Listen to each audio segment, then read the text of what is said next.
And the boat was running a little bit rough when I was coming down here, and so I dived down this morning. It wasn't too cold, and I pulled this off the port propeller. My generator, which I was very proud of, won't start with the remote. So I got to figure out. It's like, geez, potholes. My dinghy, it just goes down the whole time. And that gets to be a bit of a pain in the ass. So I thought I was gonna have to get a new outboard and a new dinghy. So when I found out that I didn't need a new outboard and this one was actually very good, then I'm like, you know what, fuck it, I am gonna get a dinghy. But then this jerk who, I think we agreed a price, agreed to meet up, everything was great. I'm like, fantastic, I'll see you in a bit. He goes, oh, I just sold it. I'm looking for another dinghy. It's not incredibly urgent. All I have to do is pump this one up and it works great. But I need something that's the same size because the size is perfect. And there's a, you know, I need to go ashore to post some flags out and do a little shopping, but I'm not going to swim ashore, so Poffles to the rescue. I'm just selling the big anchor because I don't use it, but I have to go and meet some guy over there.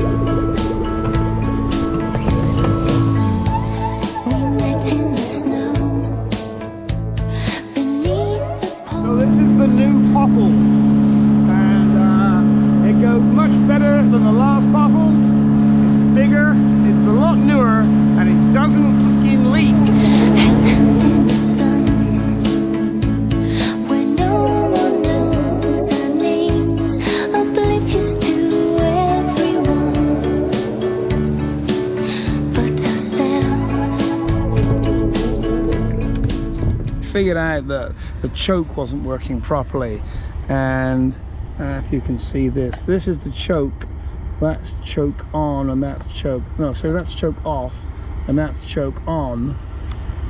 So, and the little controller thing's broken, so I need to rig up a spring on this that holds it off all the time. The problem was that there's a little rotary control thing for the choke, and you, with this little thing pushing in and out, that's how you control the choke. But it wasn't connected to the actual choke control, so you were pushing it in and out, and the choke was always on. But occasionally I think it would catch on that and come off and then run for a bit, which is why the problem was intermittent. I came to see a movie. I did a USO tour once, it was thrilling.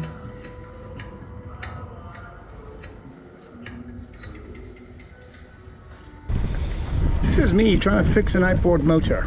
This is the look that I give the outboard motor quite often. And sometimes, other times, it's more of a, it's got 2 cylinders, 2 spark plugs, and for some reason the fuel wasn't getting through. Well, it was getting through, but the choke seemed to be getting stuck on.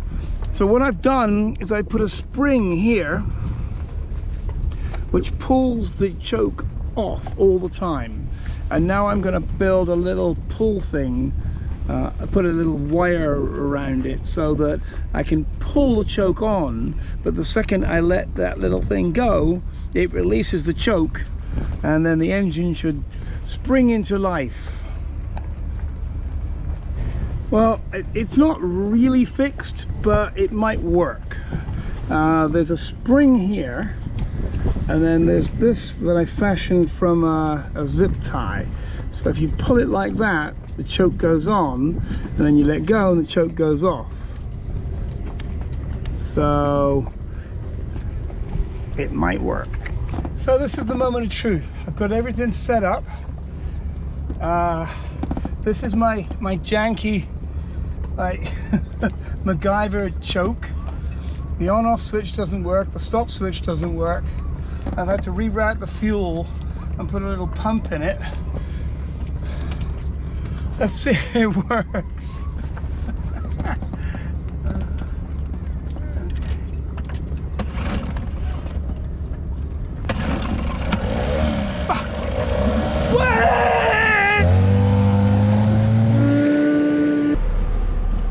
What I've been building here is not the finished product.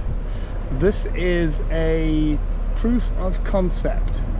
I've decided that wood is just not going to hack it. I like working with wood, but it needs to be metal because it just does. I need to be able to raise it a little higher, which means I've got to set this a little bit lower. In an effort to spruce up the boat a little bit, I'm going to replace the linoleum.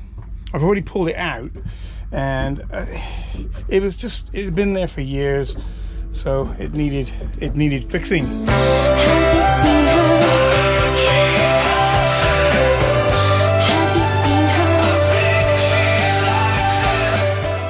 As we're in a kind of fix-it kind of day,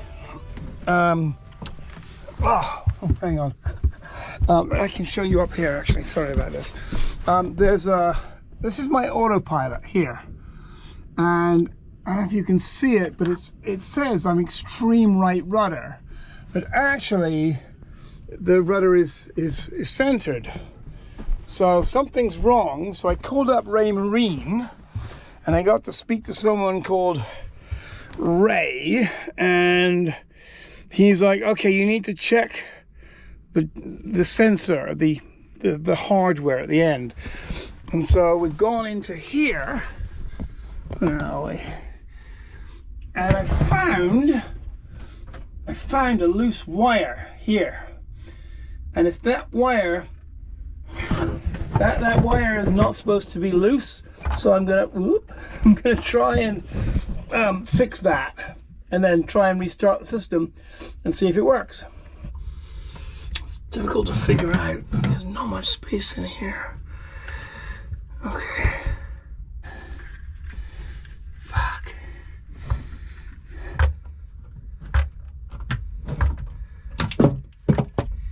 See, that's where the problem is. That's going unhooked.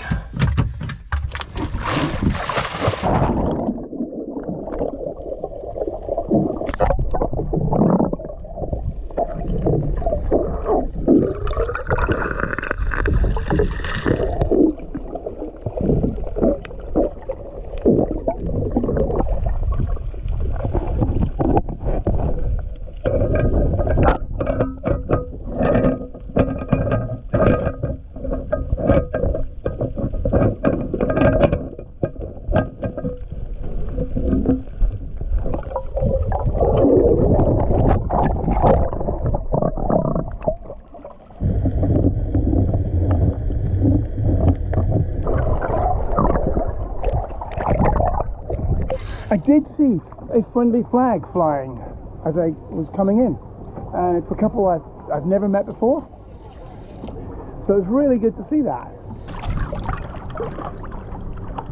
There's Robert, Tyler. Hello. Tyler's now going to do a quadruple flip into the water.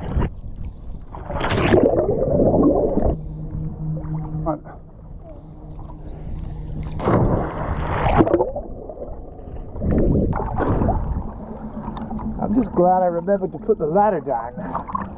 Several times I've jumped in the water forgetting to put this ladder down, and getting out here without the ladder is not elegant. Fun times. One of the big boats just pulled out, and the tugs kick up all the brown from the brown silt. And it's interesting to see how it sort of spreads around the bay. You can see the water patterns and stuff, because otherwise it's just blue, but now you can go, oh, this is the way it all moves around the bay in this kind of way. Anyway, I've just been doing what I hope is the final patching of my little dinghy there. Whoever repaired it before used the wrong glue, and so when I bought it, it looked great. It was solid and whatever, but after about 2 weeks, maybe 1 week, it just started slowly coming apart.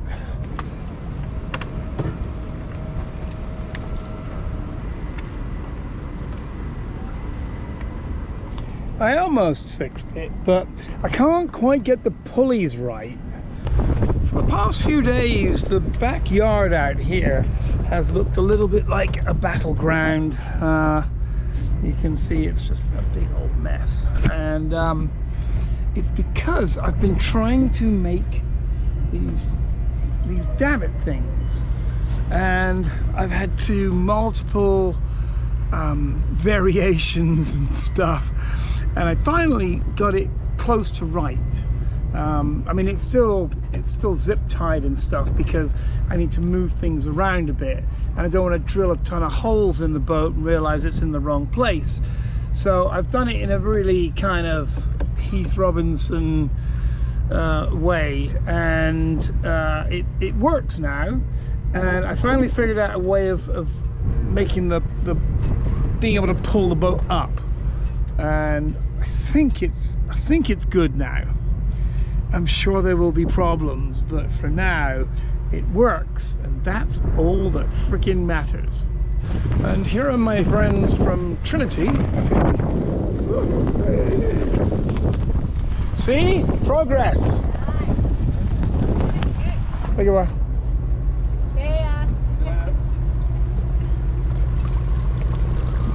See, they have a nice little 4-stroke motor. It's quiet, but they're quite heavy. And honestly, I couldn't lift a 4-stroke equivalent of this motor up because there's more to them. 2-strokes are really simple motors. Oddly enough, that big thing there has a 2-stroke diesel motor. Most people don't know that. And I promise this mess will be tidied up very soon.